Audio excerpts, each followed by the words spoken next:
this movie rocks. It is thoroughly ridiculous and really believable and unbelievable, which is a, you have, mad sincerity, epic battles, high drama, romance, and a lot of comedy, which makes this film worth watching, certainly worth showing up for.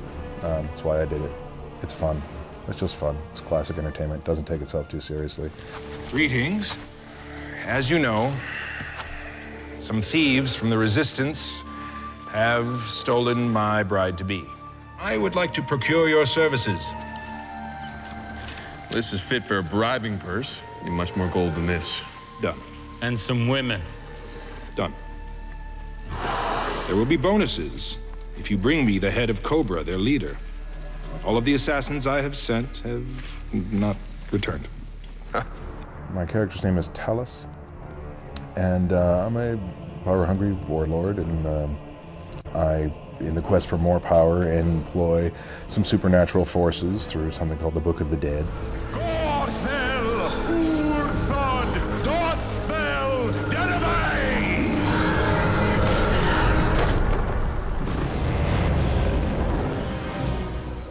My lord, I am Zulu Kundu, lion spirit from the land of the burning skies.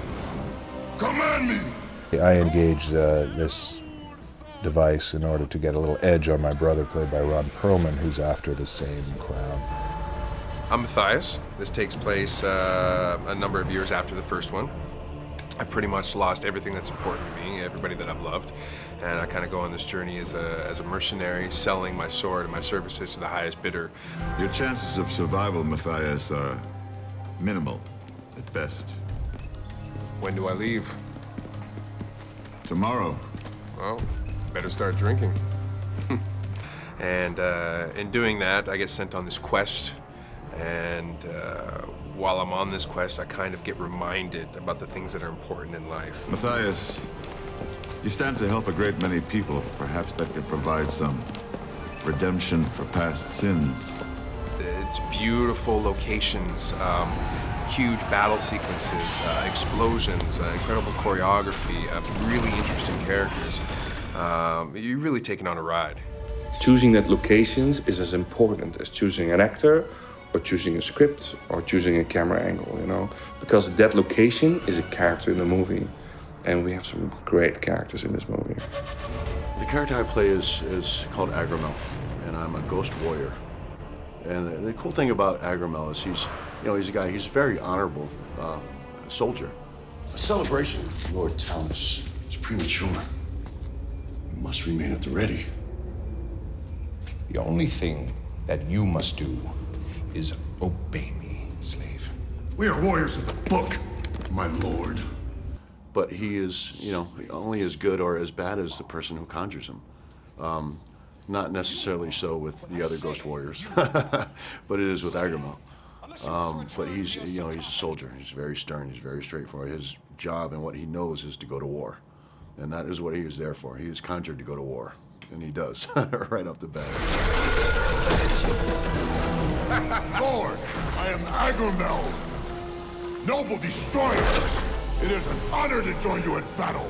Originally, what attracted me to the film was, being a fan of the original Scorpion King. And also, because The Rock, who transitioned from wrestling into acting, and, his first major breakout film being Scorpion King. I mean, when the role was offered to me, I jumped all over it. All over it. I said, yes, I want to be a part of it. But I was a fan of the franchise as well. I just thought it would be really cool. Well, Sukai is a legendary warrior of the Book of the Dead. So she is resurrected by Billy Zane, who plays King Talus, to kind of go to battle against his brother, played by the very lovely Perlman. What mortal dares to awaken the warriors of the book? It is I, Lord Talus, who summons thee back to Earth to do battle. I am Sukai, shadow warrior from the land of the rising sun. What is your will, my lord? Princess Silda, she's a fighting ninja. She's King Ramusan's daughter, and she gets Billy Zane kidnaps her, right? Wants her to be his wife, and then she kind of meets Matthias and Olaf, and then they kind of go on to this adventure.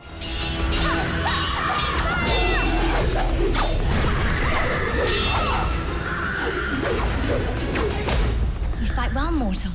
Perhaps we'll take you with us. Spend eternity with two mindless brutes and their pet witch? No, thank you. I loved Olaf on paper, just in the sense that as this sort of, you know, northern barbarian kind of comic relief guy, I knew that I would have complete freedom in filming. He always shoots with usually 3 or at least maybe 4 cameras sometimes. You're doing a crane shot and a steady cam and a dolly all at the same time. And as an actor, that's so freeing. There was a lot of preparation. First of all, I had to put on a lot of weight. I had to get as big as I could. I think I ended up being about 245 pounds when we shot this. So, Victor, we're entering week 2, but in week 1, how was it physically for your massively chiseled body? How did that work out for you? They put us through the ringer. We were 6 days a week, 8 hours a day, practicing every single fight. Every single fight you see in the movie, we knew all of the steps way before we even started shooting. We had all that up in our heads, so we had already taken a huge toll physically before we even started shooting. Just getting beat up and smashed around. That right there? Yeah. It's what we call an ambulance. Is that what that's called? That may be our ride to and from set in the next couple weeks. Billy is a very interesting person in a good way. He's very eccentric, very smart, very worldly, just totally wacky when he goes into character. A total wacky king, you know. And he really comes to life in this movie. I think he actually steals the movie. He's so good in it. Ron is this big, strong, stoic guy in real life and in his character. Being on set with these guys, the complete opposite ends of the spectrum, it was so fun just to be around these different energies. There is a great story, but the story is filled with action. You've got these incredible scenes. You've got people jumping off waterfalls, you know, coming through explosions, being resurrected from the dead, beating up loads of guys, just endless battle scenes in fields, taking over castles, just, oh wow. Yeah, they're going to be happy with that, I think, for sure. The thing is, if you make these movies, you know, you are playing with fire and you're playing with fighting, and of course you get sometimes hit and you get sometimes hurt, and that's the way you go. But the closer you come to reality, the better the movie will be. When you get the Blu-ray, you get the DVD, there's a lot of behind-the-scenes stuff, some extra footage. You see us joking around, you see us, you see what it was like in the fight training.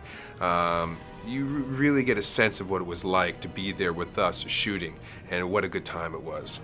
And you get to hear from everybody in the movie what we think about each other, what we think about Roel, what Roel was thinking when he was shooting, doing all this stuff. So you really get into the mind of all of us.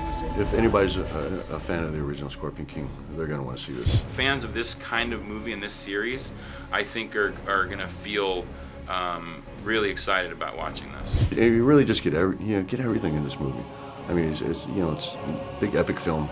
You know, you get all the action stuff, you get the romance, you get comic relief, and it's just, you know, it's just great. It was a pleasure to know that everyone realized that this film has its tongue firmly placed in cheek, and it never took itself too seriously and just went for entertainment and wow factor. So you have this incredible combination of, you know, production value,